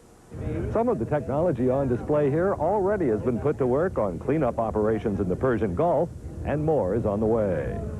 One technique receiving enthusiastic reviews is the use of small barges, which contain inflatable bladders capable of holding large amounts of oil. These barges hook up to floating containment booms, siphon off the oil, and take it back to shore, where it is pumped into waiting tankers and hauled away. A big advantage is that the barges, bladders, and booms can be pre-positioned at potential oil spill sites and put to use quickly. Any vessel can pull these small barges and deploy this boom. It could be your harbor patrol vessels can get out immediately to start blocking the flow of the oil. That would allow the larger vessels that may be several hundred miles away time to get on scene to start their cleanup. Other ships carry chemical dispersants, which can be used on oil spills further out in the ocean, where proximity of land is not an immediate problem. And the experts say that what they now learned from cleaning up the oil which was spilled in the Persian Gulf will add another chapter to the guidebook on how to handle such disasters. Some new and devoted television viewers will never show up in the Nielsen ratings. They're watching TV in an Ohio laboratory, and they'll crawl or jump to get to the screen. This is a jumping spider, a tiny creature that does a lot of jumping around picnic tables. But this female is doing its jumping around a television screen. Oh, there she now. She turns back and watch there. See that? Did you see her jump at it again? There, that was another response. I knew that they'd respond to moving images, and I knew that they responded to geometric shapes, and also to dead spiders as well, but I really didn't know that they would respond to televised images. That discovery opens a new approach to tackling mysteries of the brain. By observing spiders that respond to spiders on TV, researchers hope to learn more about the neurological and physiological processes that animals use to recognize their own species. By understanding how the simple programming of an animal as simple as a spider recognizes its own species, we may well be able to understand the binary logic of nervous systems and brains. Scientists hope to learn more about the brain by studying the spider mating ritual. They record a male spider's courting dance. Then they run the tape on a miniature TV screen. Researchers found a female's keen eyesight allows her to focus on TV images, driving her to try and mate with what she thinks is the real thing. Now, the male is showing courtship behavior. It is a mating display, and yes, they do become fooled into believing that that is the right type of male for her. Tapes of dancing males are first run through a computer. Researchers digitize video, then electronically remove the background, so what's left is a clean spider image. They then make subtle changes to the spider's appearance, or play back different species of spider, an effort to see what images drive spiders to mate, or how they tell lover from predator. In the spring, there may be as many as 5 other jumping spider species that live at the same time. How does that species separate its species from all the other species that it might encounter? Researchers here breed hundreds of jumping spiders to ensure a steady supply. What they learn about image processing in a spider's brain could lead to better computer brains. Many programs designed for artificial intelligence take their cues from animal behavior. And using the simple nervous systems of animals as a model This is how we develop computers that can recognize features of the environment, recognize, for example, a security system that would recognize individual faces. This research is in its early stages. Scientists in Cincinnati are still getting over the surprise that television can stimulate and affect spiders the way it sometimes affects people. When we come back, we'll see how a computer system is helping some baseball players get a better grip on their batting skills. Good swing. Did you know there are two types of bills? The kind everybody loves to get and the kind everybody hates to get. Now, if your small business is using another long-distance company, send us your last bill, switch to AT&T Pro Watts, and you'll save up to 1,000 of these bills. What's more, with Pro Watts, you'll be getting AT&T quality at an extremely competitive price. So call now, because you can never have too many bills. I mean these bills, not these bills. Up to $1,000 savings. Another AT&T advantage. Your favorite weekend shows are back on CNN. If you want to see the future and the latest in fashion, find out who's hot in pictures and what's good to eat, the newsmakers and the crowd pleasers, catch them this weekend and every weekend on CNN. Science and Technology Week has been brought to you by the people at AT&T. AT&T, the right choice. Season is here, and from Little League to Major League, batters will be swinging for the distance. Most players have non-scientific ways of choosing a bat, but in Arizona, there's a computer that can do the job for them. This spring, Chip Hale will go to bat for the Minnesota Twins, but now he's batting for a computer system. It's called the Bat Chooser, designed by a University of Arizona engineer. It combines high-tech measurements and computer analysis to help players choose the right bat. The computer tells us something about physiology of the individual human and how that physiology of the particular human would interact with the various bat weights, various pitch speeds, and we can make a prediction as to what bat weight would be best for him. Terry Bayhill says he's not a baseball fan, but that baseball is a fascinating way to study human physiology. His Bat Chooser works with 6 bats, weighing from very light to very heavy. To find the ideal bat weight, batters swing each one 5 times. Every swing interrupts 2 infrared beams, allowing a computer to measure bat speed. The results are fed into another computer that models the batter's physiology.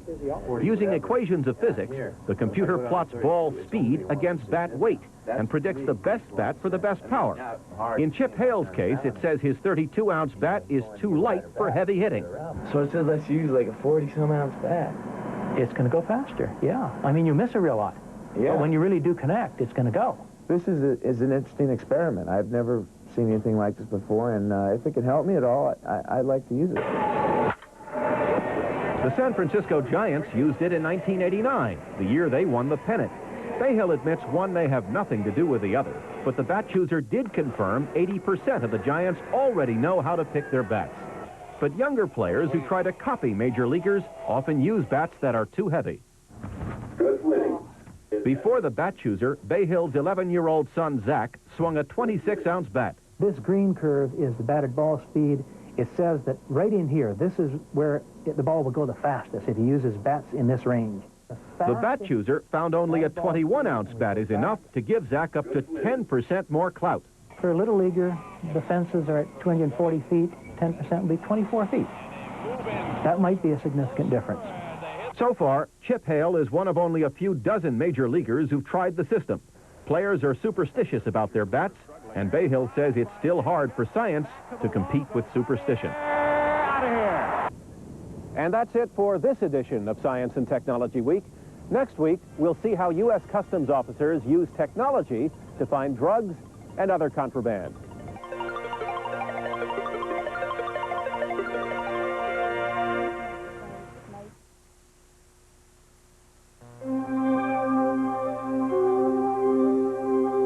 There's a body of water your body will love every night. One whose water supports your body in natural comfort and serenity.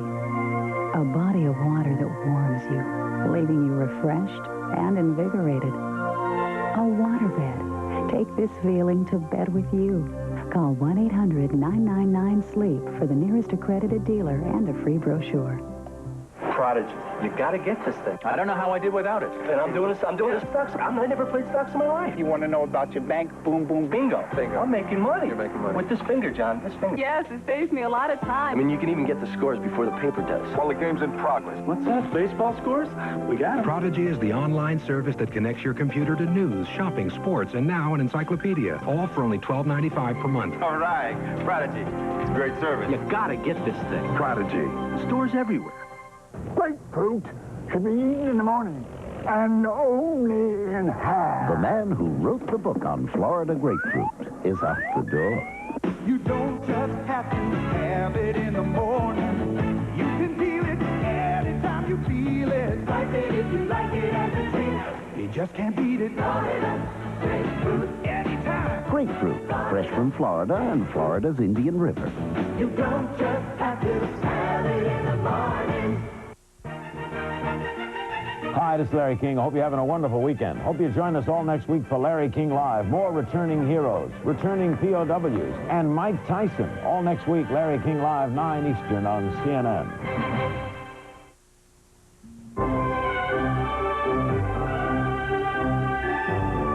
CNN Weekend continues now. Coming up a little later, Money Week. The jobless rate soars to a 4-year high, and it's a buyer's market in housing. That and more on Money Week. And after that, we'll have Week in Review, including perspectives on the unfinished business left by the Persian Gulf War. Newsday Sunday is just ahead. The world speaks out loudly today. In the U.S., a hero's welcome for returning prisoners of war. In Iraq, already devastated by the war, a clamor for change as rebels rise up. And in the Soviet Union, huge protests. It's reported to be Moscow's biggest anti-government demonstration since the communists took power nearly 3/4 of a century ago.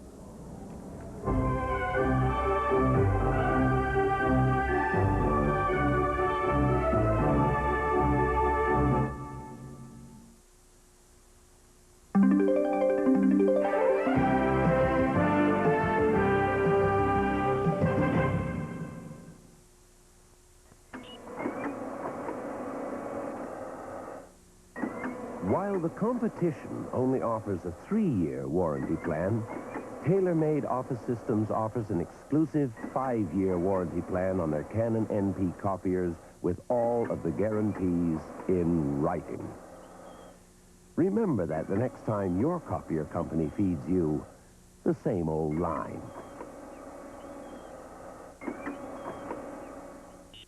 Showtime. Try us on for size.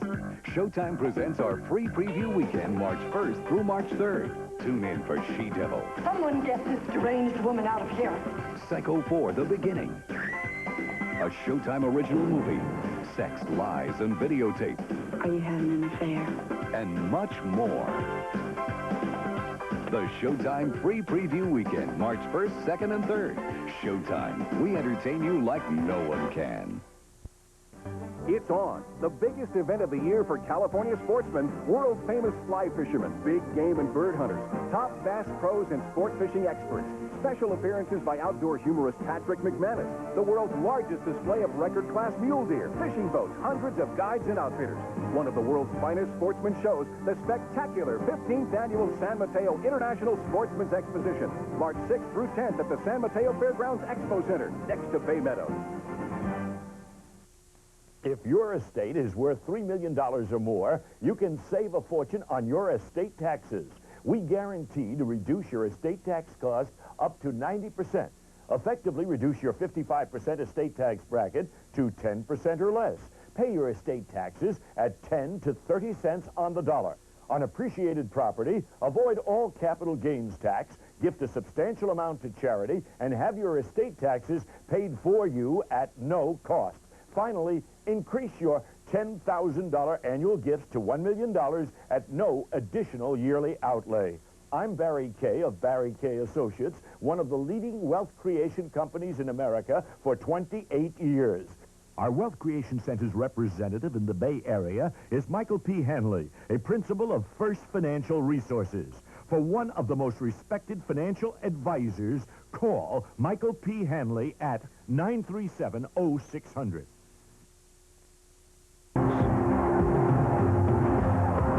Continuously updated, clear, concise, there when you need it. Headline News, anytime, all the time.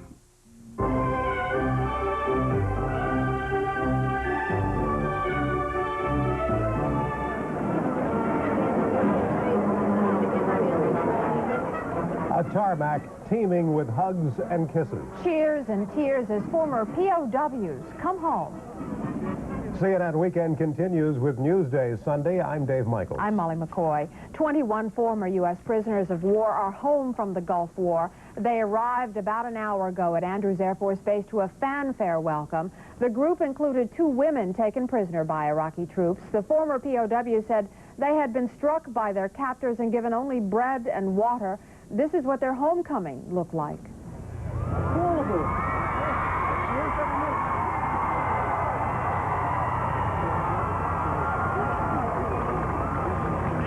Welcome home.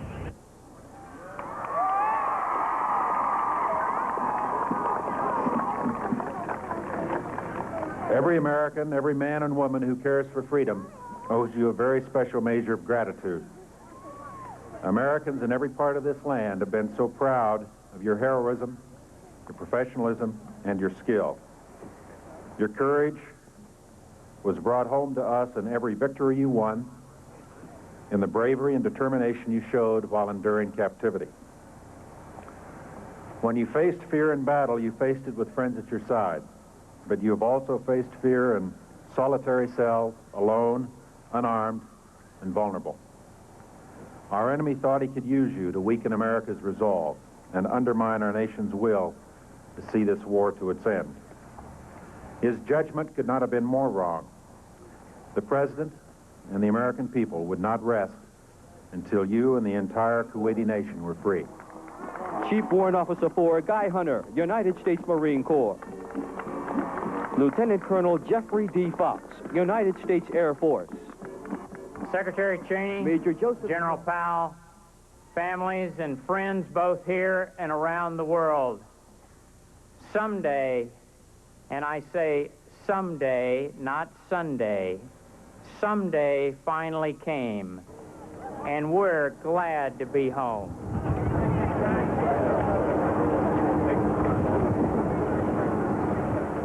During every hour of this conflict, during every painful moment of battle, you were in our thoughts and prayers. Nothing we say today can erase the loneliness and the dread that were your constant companion while prisoners of war. Andrews Air Force Base just an hour ago. Rebels in Iraq say they control a large part of the country. In the north, Kurdish guerrillas say they have captured 6 towns. They say many military defectors have joined them, and they are moving toward an important oil center. People fleeing southern Iraq say Republican Guard tanks have shelled districts in Basra held by Shiite Muslim rebels. Meanwhile, Iraqi opposition leaders are meeting in Beirut. They say rebels control 3/4 of the nation, including 29 cities and hundreds of towns. But there is no independent confirmation of their claim. Some Iraqi opposition leaders say Saddam Hussein has ordered troops to use chemical weapons to put down the uprisings in some towns. Those reports prompted U.S. Secretary of State James Baker to repeat his warning that Washington will not tolerate chemical warfare. We've made it very clear, as I indicated yesterday, that we would not look at all favorably upon any use by Iraq of chemical weapons, and we have issued a warning in that regard, and I'm just going to leave it right there. Baker spoke in Saudi Arabia, where he met with representatives of the 6 nations in the Gulf Cooperation Council, plus Egypt and Syria. The 8 Arab nations say Baker has their support for a Persian Gulf security plan, and Baker says they broadly agreed on other topics relating to Middle East peace. Baker has gone on to Cairo now and will travel to Israel Monday. Oil officials in Kuwait say the fires set by Iraqi forces may do permanent damage to the oil reservoir under the desert. Some of the oil well fires are sending up columns of steam, a sign that water is being sucked up through the oil. Industry experts say higher water content could make it more expensive to extract the crude. One oil official says it won't be known for sure if the damage is permanent until the fires are put out. That could take 2 years. In the meantime, the fires are burning as much as $80,000 of crude oil per minute. Kuwait is working on reversing the destruction of the war. Airports are being repaired, mines are being cleared from ports, and workers are restoring water and electric service. The U.S. Army Corps of Engineers is helping get the work started in Kuwait City, from clearing out debris to repairing the Emir's palace. Kuwait says 18 nations already have reopened their embassies in the city. Political unrest is raging in Moscow. Hundreds of thousands of protesters staged a demonstration today at a park next to the Kremlin, demanding that President Mikhail Gorbachev give up power. The crowd is estimated at 500,000. It's being called the biggest anti-government demonstration since the communists took power 73 years ago. The protests in Moscow and other Soviet cities come exactly a week before a national referendum on whether the Soviets want to preserve the Union. The crowd heard Russian Republic leader Boris Yeltsin call for Mr. Gorbachev to resign. Tanks are keeping an iron grip on the Yugoslav capital Belgrade, but the streets are calm following demonstrations yesterday that left 2 people dead. Violence erupted in the Yugoslavia's biggest anti-communist protest since World War II. Riot police clashed with tens of thousands of anti-communist protesters. They fired rubber bullets, water cannon, and tear gas, and protesters fought back. Serbian anti-government leaders say Yugoslavian authorities have implemented what they termed an undeclared state of emergency. The tanks were brought in last night to disperse the demonstrators and guard government buildings. More than 1,000 Albanian refugees left Italy by boat today to return home after failing to receive asylum in Italy. They were among thousands of refugees who arrived in the southern Italian port of Brindisi in the past week. Some boarded the boat Tirana after having requested to be sent back home. The Albanians said they were starving and had no place to stay. Albania is the poorest country in Europe. Meantime, the United Nations says it is sending a team of experts to Albania to see what can be done to stem the mass outflow of refugees. Coming up on Newsday Sunday, Democrats are wishing they could turn back the hands of the clock as Super Tuesday approaches and they find themselves without an announced presidential candidate. Also, a live report from Fayetteville, North Carolina, where returning U.S. troops are being honored with a parade. Stay with us.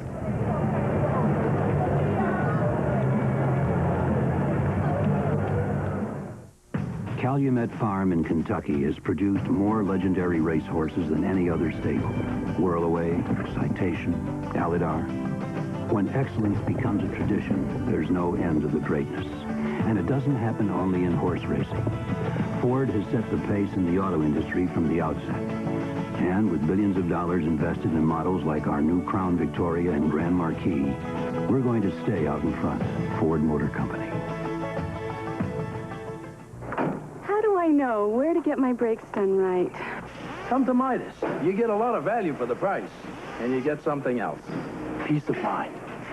Knowing you get a thorough inspection by Midas-trained experts and a written estimate up front. Knowing every brake shoe and pad is guaranteed for as long as you own your car, and knowing the job will be done right. That's why more people come to us for brakes, knowing that nobody beats Midas. Nobody. We're about to prove a point. On the right, a pie wrapped in saran wrap. On the left, Reynolds and Glad. Knowing the bear won't eat what he can't smell, which one holds an odor and freshness better? Saran wrap. Nothing protects food better. Do your friends like to party, especially on their birthdays? Well, if you can't attend one, send one. Just call or visit your FPD florist, the only one who can send a birthday party bouquet almost anywhere. Send a party today. As gorillas in the wild disappear, their captive cousins may be the species' only hope for survival. Take an unforgettable look at the world of the urban gorilla on TBS's National Geographic Explorer. 9 Eastern tonight. Next week on Showbiz Today, Meg Ryan returns to the 60s in The Doors, Gene Hackman on his new film Class Action, and learn MC Hammer's latest catchphrase on Showbiz Today, 5:30 p.m. Eastern on CNN.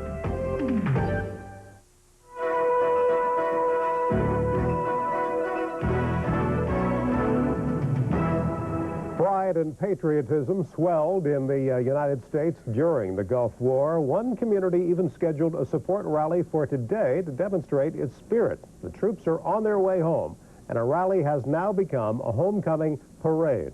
CNN's Brian Cabell is in Fayetteville, North Carolina, where a parade is about to step off. Brian. Good afternoon, Dave, and welcome to Fayetteville, North Carolina, home of 75,000 very patriotic people, home also to Fort Bragg and to Pope Air Force Base.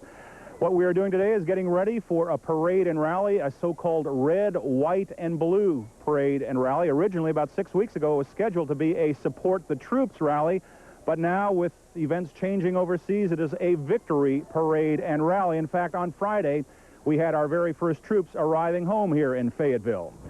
Joyful reunions like those that we've seen all over the nation the last few days. These troops from the 82nd Airborne Division at Fort Bragg were the first sent to Saudi Arabia in early August. The first Americans as well sent into Iraq once the ground offensive began. More than 900 arrived on Friday. 400-plus Air Force troops returned yesterday. Thousands more are returning home in the weeks and months ahead.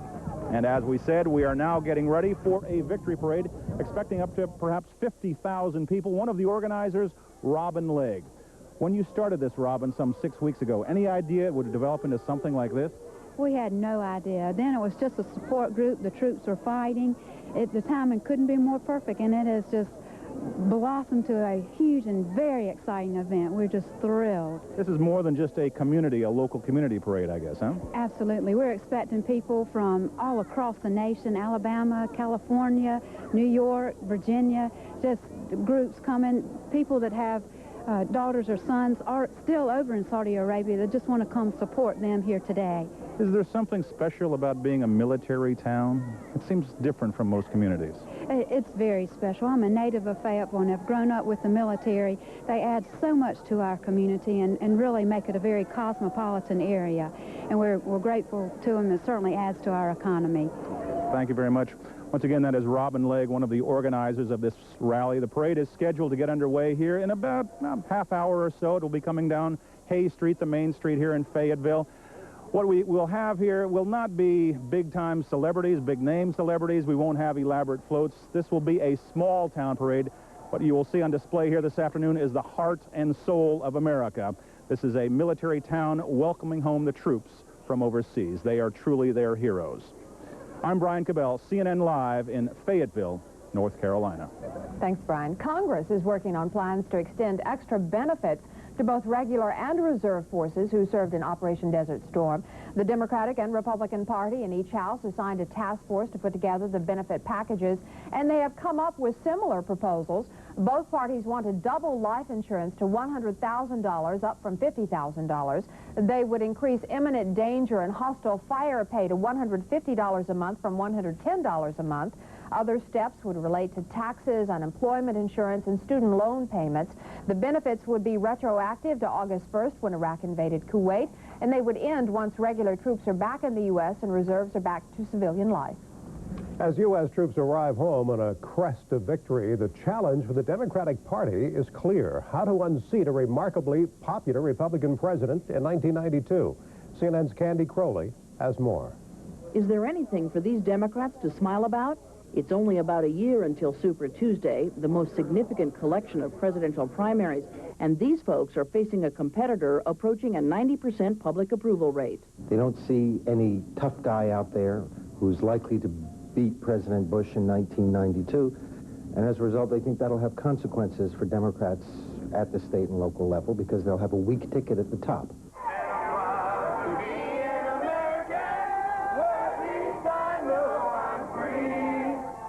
As America continued its triumphant celebration of victory overseas, Democrats huddled quietly in a peaceful setting just outside the Washington suburbs, gathering up ideas for an agenda to put forth once the parades are over. We're not intimidated by the president's popularity. It's clear, and it's a reward, I think, for the leadership that the administration provided in the Middle East. But the American public's attention will be shifting, and when it does, we'll be ready. Ready, Democrats say, to blow holes in the president's domestic agenda, to include Democrat charges that amidst difficult economic times, the Bush administration has no anti-recession items in its new budget, that the White House has put forth no serious proposals to improve education or end the crisis in health care, that the war on drugs has failed, and that the president's new energy policy makes no mention of conservation. In short, to focus on what Democrats see as their strong suit. We believe, and I think is correct in our belief, that the American public believes that we better address the domestic agenda. They have more confidence in our addressing the concerns of the average working men and women of America. In a direct contrast to the president's repeated call for a new world order, Democrats are looking to package their domestic agenda as the new American order. It is an approach not without political peril, particularly its vulnerability to Republicans. All Democrats want to do is tax people and throw the money at problems. I think the Democrats represent a very different vision of the world, and I think that they represent a welfare state they want to protect, and I think that they want to be nice to the president without giving him much. And for the moment, there is little Democrats can do publicly other than what they did Wednesday night, cheer the president's success and await the march of time. Because Democrats believe what warriors have known through the centuries.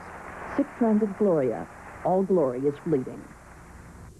In the short run, look for Democrats to lay low, or as one leader put it, give the president his head. Because in the long run, the Democrats' best strategy may be to let the passage of time work changes on the political landscape. Candy Crowley, CNN, Leesburg, Virginia. The latest CNN Time magazine poll shows the public thinks the war with Iraq was worth the cost, but is divided on the legacy of the conflict. More than 3/4 of those polled by Yanklowitz, Clancy, Shulman on March 7th say the war was worth the cost.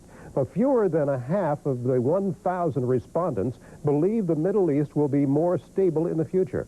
On the Arab-Israeli problem, 52% say the United States should put political pressure on Israel to reach a settlement with the Arabs, while 40% urge U.S. economic pressure on the Israelis. Who should the Israelis talk to? 35% say Israel should talk to the Palestine Liberation Organization, while 43% say no, Israel should find other Palestinians outside the PLO. Still to come on Newsday Sunday, a frigid battle to the finish and a grueling race in the latest in sports. Stay with us.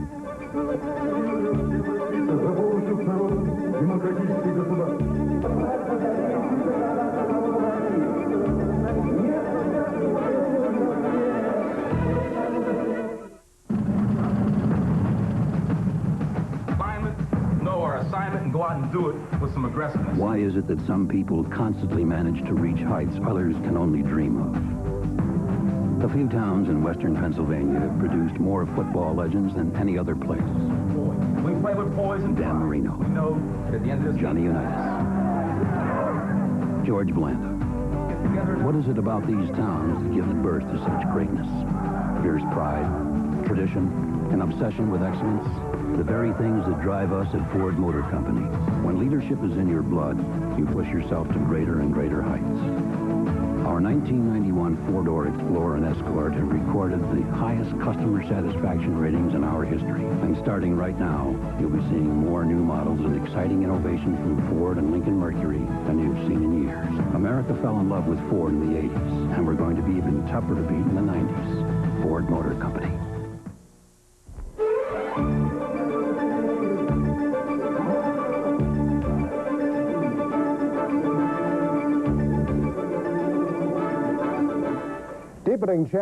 Defending champion Susan Butcher grabbed the lead in the annual Iditarod Trail Sled Dog Race. She hopes to nab a 5th victory.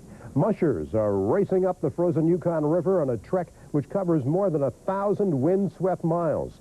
This year's race features a record number of contestants, 75 people, and more than 1,400 dogs.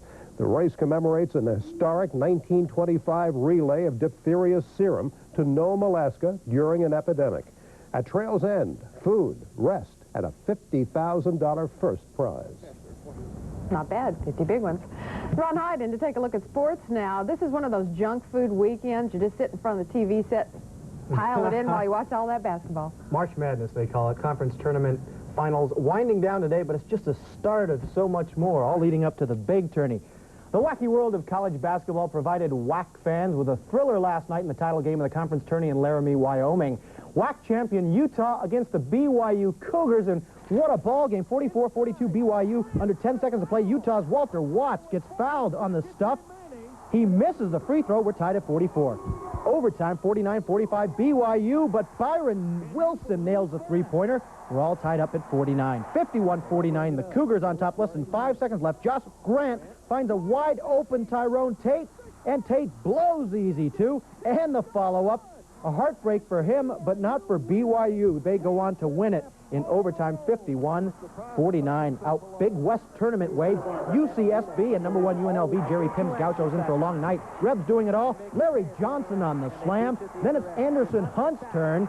And from out of nowhere, Mr. George Ackles down with it. And the Rebels, you know, they love to run. And Ackles on the receiving end of this one as well. The lefty slam.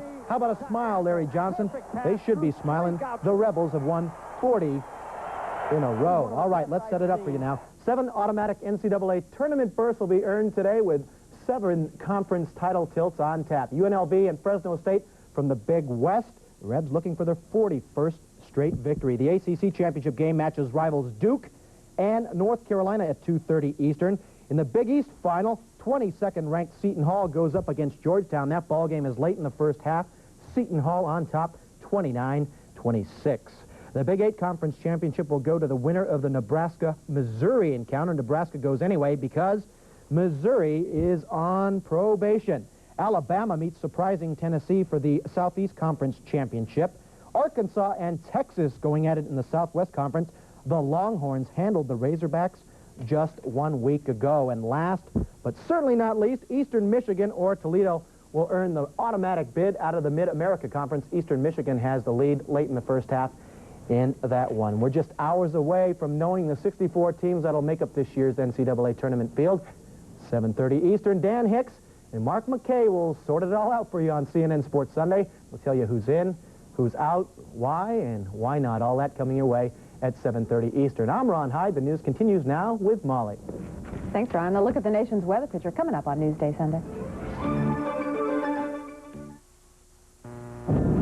Once again, BMW takes the luxury sedan where it's never been before. The 750iL with ASC plus T, automatic stability control plus traction. Every second, computers monitor wheel slippage and apply up to 100 engine and brake adjustments, helping keep the driver in control, proving the difference between an ordinary sedan and the ultimate driving machine.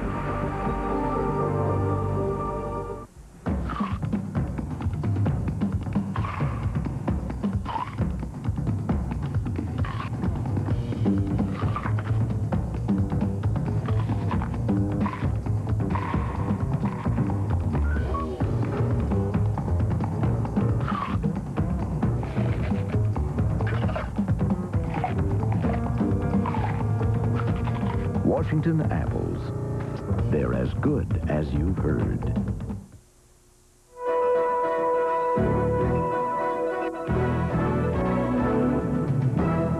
We never seem to be able to get through March without some kind of crummy weather. There is a storm out west, and Steve Koch is going to talk about it. Steve. Thanks, Dave.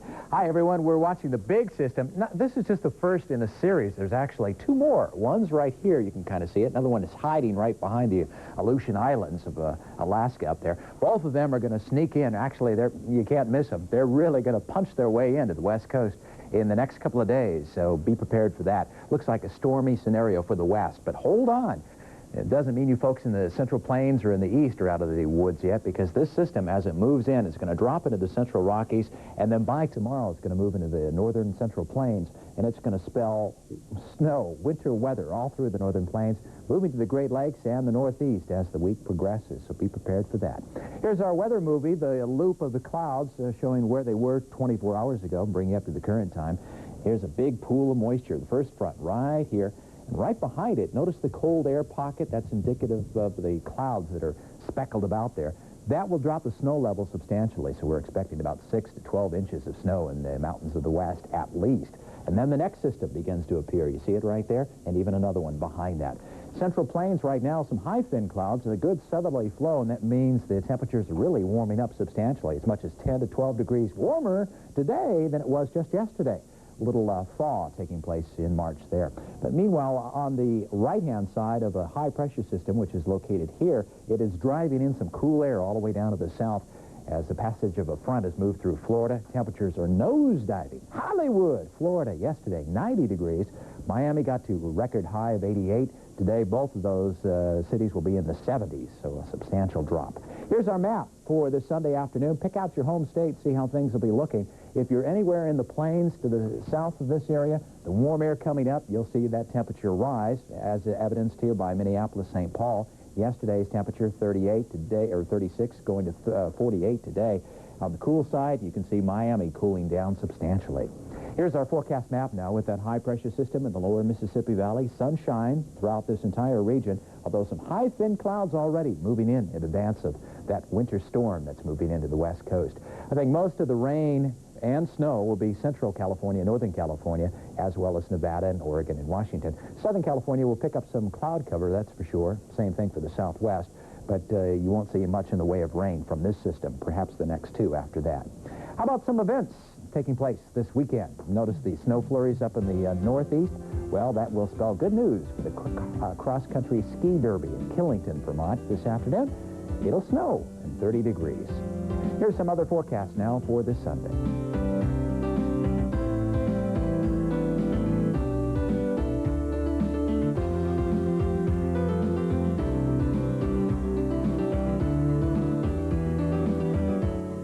Enjoy your weekend, everyone. Here's Molly.